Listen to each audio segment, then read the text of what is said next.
এক একটা নাম ধরে যখন ডাকে আর কান্দে আর বুকের মধ্যে থাবায় মালিক, আমি যেন দেখি আমার প্রাণ প্রিয়তম স্বামী অন্তত আজ থেকে সবে বরাতে মদ খাওয়া ছাড়িয়ে দেয়।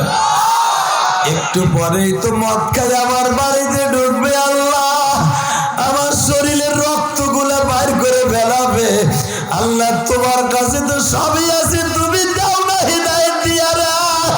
ও বাজার এইভাবে চিল্লায় চিল্লায় ওই আল্লাহর বান্দি ফাতেমা যখন কান্দে, আমার আল্লাহর কুদরতি দরিয়ায় ঢেউ শুরু হয়েছে, ফাতেমা জানে না। আল্লাহর ওই বান্দা নামটা বইলেই ফেরি, নাম ছিল তার সাগর। কি নাম? সাগর আসিয়া দেখে গো, ইশারের নামাজের পরে রুটি মুড়ি খাইয়া মসজিদ থেকে আসলাম, পোলাপানের সাথে পটকাবাজি ফুটাইয়া মদ আজকে খাই নাই, কিন্তু আমার মা দেখি ঘুমায়, আমার বাবাও ঘুমায়, আমার বোনরা সবাই ঘুমায়, একজন মাত্র আমার বাড়ির কাজের বুয়ার মতো ব্যবহার করি, যারে এত মারি ও দেহি আজকে বরাতের রাত্রে আমার লেগে কান্দে। জানালা একটু ভাগ করিয়া দৌড় দিয়া ঢুকিয়া বউডারে কোলের মধ্যে নিয়ে কয়, তোর এমন মাইট দেই তারপরে তুই আমার লেগে কেন দোয়া করস? আল্লাহর বান্দি কাঁদে আর বলে, ও আল্লাহর বান্দা সাগর, আমার মৌলার নাম দয়া সাগর, আমার দয়া সাগরের কাছে আজকে একটু দরখাস্ত করলাম, দেখি দয়া সাগর তুমি সাগরকে এক ফোঁটা সাগর থেকে পানি দিয়ে রহমতের নজরে তাকায় কিনা।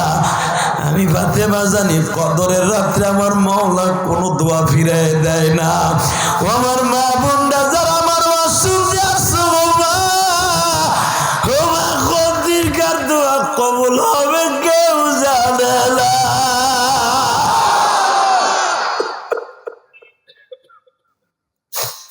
আল্লাহ তুমি আমার সাগরকে ভালো করে দাও, তুমি সাগর, তুমি রহমান, তুমি দয়ার সাগর, এক ফোঁটা সাগরের থেকে পানি দিয়ে হিদায়াত দিয়ে দাও। আল্লাহর বান্দা সাগর কান্দে আর কয়, বিবি রে, টাকার জন্য আমি অমানুষ হয়ে গেছিলাম,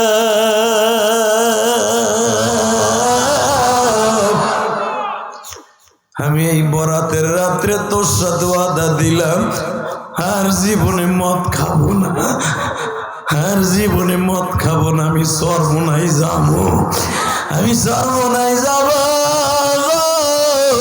আমি টুমকের ইস্তেমায় যাব, 3 দিন খাবো। হে পাগল, ওই লোকটা এখনো আছে, তুই দেখতে চাইলে দেখতে দেখায় দিতে পারি। আর বান্দা এখন অনেক টাকার মালিক গো বাবা, এই করোনার ভিতরে তার করোনা হয়েছিল,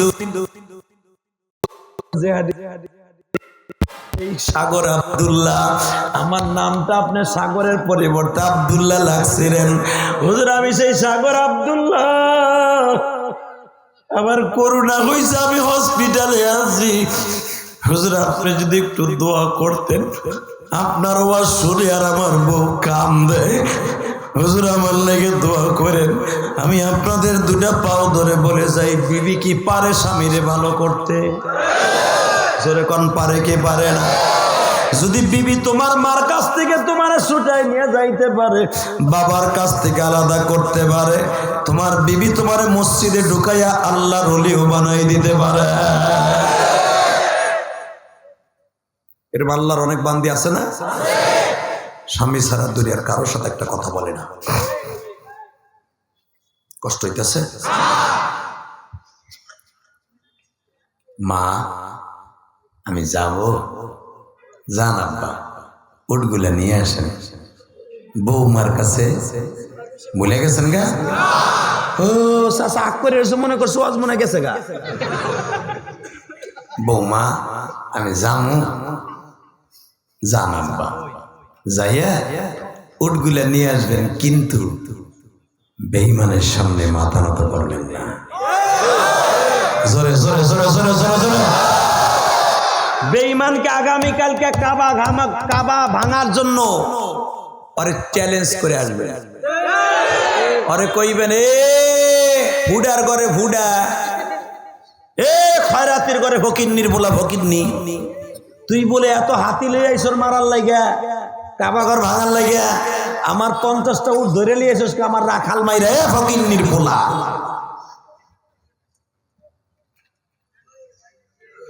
পাল্লা না ওর জবানটা বন্ধ করতে।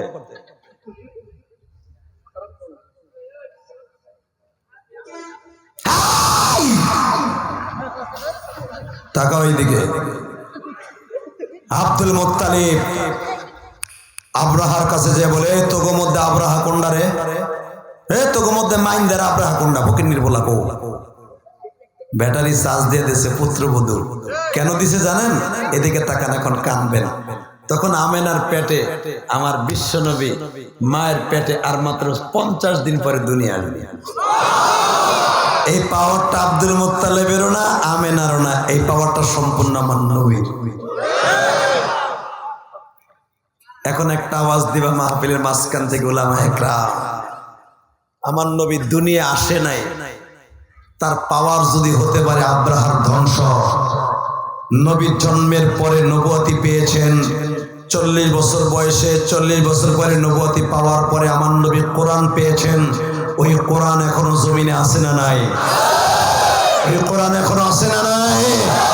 ওই কোরআন আমাদের সিনার মধ্যে আছে না নাই? আরো হয়তো 10টা সূরার হাফেজ আপনি, কেউ 20টা সূরার হাফেজ, কেউ 4টা সূরার হাফেজ, কেউ 1টা সূরার হাফেজ। এতগুলো হাফেজ এই মজমার মধ্যে আছে। দীপ্তমান আওয়াজ দাও। যদি আমার নবী পেটে থাকার কারণে আব্রাহা ধ্বংস হয়ে যায়, সারা পৃথিবীতে প্রতিবাদের ঝড় উঠাও। ইসরায়েল যদি একটা বাইতুল মুকাদ্দাসকে দখল করতে আসে, ওদেরকে টুকরা টুকরা করে দেব। কার কাছে আসো?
এবার আমার দিকে তাকা। আমি এই এত বড় তাফসীর করার পিছনে একটাই উদ্দেশ্য, আমার কাবা ঘর যদি আমার নবীর দুনিয়া আসার আগেই আব্রাহার মতো বদমাশকে নিস্তানাবোধ করে দিতে পারে, বাইতুল মুকাদ্দাসকে কেন্দ্র করে আমি বলতে পারি এই ইসরায়েলের টুকরা টুকরা হয়ে যাবে। কষ্ট হইতেছে? তাকাও এইদিকে, কোন দিকে ঘাটটা এখন ঘুরাবা না। এই ফকিন্নির বলা আমার উর্দে। আরে আব্দুল মুত্তালিব তোমার নাম? হ্যাঁ, আমি তো তোমাকে ধরতে পাঠাইছিলাম, আমার না পাই উঠলে রে ফকিন্নির বলা। তুই বলে এত ক্ষমতার মালিক, জাতিসংঘের চেয়ারম্যান, আমার উঠানছর কে ফকিন্নির বলা? আমার উর্দে। বাদশা আব্রাহা বলে, আরে আমি তো ভাবছিলাম তুমি আমার পায়ে হাত দিয়ে বলবা আমি কাবা ঘরের মতো আল্লি, কাবাটা ভেঙো না, তুমি কো আমার উর্দে, তুমি তো স্বার্থপর। চুপ চুপ চুপ চুপ। কাবা আমার না, মুড আমার আল্লাহ দিছে, আমারটা ফেরত দে। পারলে মায়ের স্তনের দুধ যদি খাইয়ে থাকোস, কালকে কাবা ঘর ভাঙতে আসবি। আমি চাই এসে দেখবো, যদি তুই কাবা ভাঙতে না আসোস, তোরে ভাঙ গেলাম আমি, তোরে ভাঙ গেলাম। আব্দুল মুত্তালিব, তুমি মুখ সামনে কথা বলে, আমি আব্দে মানাবের সন্তান, আমি হাসেবের সন্তান, আমি কোসাইয়ের সন্তান, আমি কেলাবের সন্তান, মুর্রার সন্তান, গালেবের সন্তান, ফেহেরের সন্তান, আমার পূর্বপুরুষ ইসমাইল। কি বাবস আহিস আমার জাতির পিতা ইব্রাহিম, আমার জাতির পিতা ইসমাইলের বানানো কাবা ভাঙতে আসিস।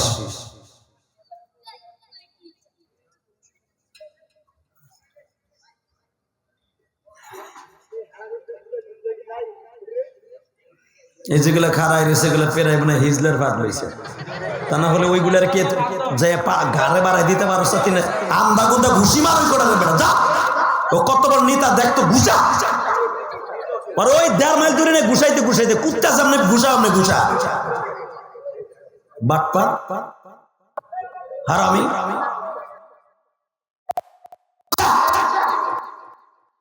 বাটপার কথা।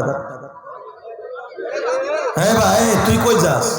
বাবা তোমার যে বডি, তোমার এক বিসি চাপ দিয়ে শেষ করে নেবে ওটা। তুই ওরছে বাবার বাবা। মারহাবা গন, কষ্ট হইতেছে? 2 মিনিট ইনশাআল্লাহ বলেন, মারহাবা বলেন। আল্লাহ আছে না? প্রমাণ আছে?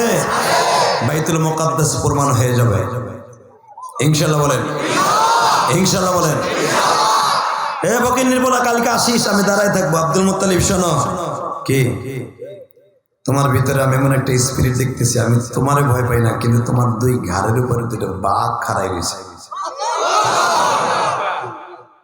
আব্দুল মুত্তালিব জানো না যে 2টা বাঘ অর্ধেক হা করে রয়েছে। আব্দুল মুত্তালিব যাও, আগামীকালকে আমি তোমাদের কাবা ভাঙতে আসবো, পারলে ফিরাইও। আসিস বোমা, কালকে কাবা ভেঙে ফেলবে, চলো আমরা এখান থেকে 5 কিলোমিটার দূরে যাই, শিয়াবে আবু তালেব, ওখানে আমাদের একটা রেস্ট হাউস আছে, ওখানে যে তোমার রেখে আসি, কারণ তোমার গর্বে আমার দাদা ভাই কষ্ট পাবে, চলো তোমার রেখে আসি।